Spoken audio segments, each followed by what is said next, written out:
এখন আপনারা আমাকে প্রশ্ন করতে পারেন যে ভাই, সংসদে তো দেখি শুধুমাত্র আপনাদের আইনমন্ত্রী সালাউদ্দিন সাহেবই কথা বলেন, সংসদে দেখি আসাদুজ্জামান সাহেব আইনের এক্সাম্পল ব্যাখ্যা দেন 40-45 মিনিট ধরে, সালাউদ্দিন সাহেব আমরা দেখি সেখানে 50 মিনিট ধরে কথা বলেন, আপনারা কেন কথা বলেন না? এখানে যে বিষয়টা হচ্ছে, আমাদেরকে এই সংসদে কথা বলতে দেওয়া হয় না। আমি একটা এক্সাম্পল দিই, যেমন আপনার সালাউদ্দিন সাহেব আমাদের স্বরাষ্ট্রমন্ত্রী, উনি যখনই দাঁড়ান, উনি যেহেতু ট্রেজারি বেঞ্চের উনি মেম্বার, ট্রেজারি বেঞ্চের উনি, অর্থাৎ উনি এবং উনি হচ্ছেন স্বরাষ্ট্রমন্ত্রী, উনি যখনই দাঁড়ান যেই বিষয় ধরেন, যেমন মানবাধিকার কমিশন বিষয়ে আমাকে সময় দেওয়া হয়েছিল মাত্র কত, আমাকে সময় দেওয়া হয়েছিল 2 মিনিট, আমাকে সময় দেওয়া হয়েছিল মাত্র 2 মিনিট, মাত্র 2 মিনিট।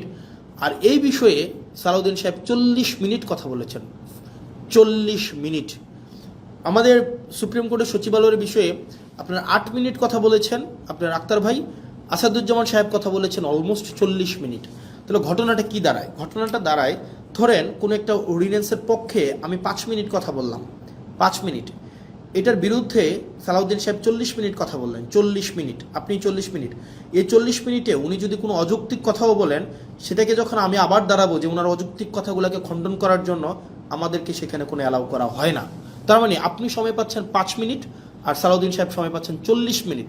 আপনার কাছে উনার কথাটাই হচ্ছে কি, উনি উনার মতো করে মনের মাধুরী মিশিয়ে, মেটাফোর দিয়ে, উনি হচ্ছে ইতিহাস টেনে, উনি উনার নিজের ব্যক্তিগত অভিজ্ঞতা, দর্শন সবগুলাকে উনি হচ্ছেন সংমিশ্রণ করে উনার মনের মাধুরী মিশিয়ে উনি কথা বলতে পারেন।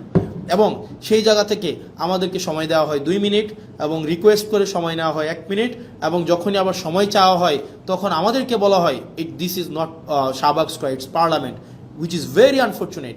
কারণ আপনি একই টপিকে আপনার মানবাধিকার কমিশনের বিলের উপরে সালাউদ্দিন সাহেব কথা বলবেন 45 মিনিট, আর সেখানে আমাকে কথা বলতে দিচ্ছেন আপনি 2 মিনিট, আপনি আমাকে 2 মিনিট কথা বলতে দিচ্ছেন। মানে এটা খুবই আনজাস্টিফাইড। যখন এটারই বিরোধিতা আমরা করেছিলাম, যখন এটাই চেয়েছিলাম যে এটার বিরোধিতা হচ্ছে, তখনই হচ্ছে আমাকে বলা হইলো যে this is not Shahbag square, it's parliament.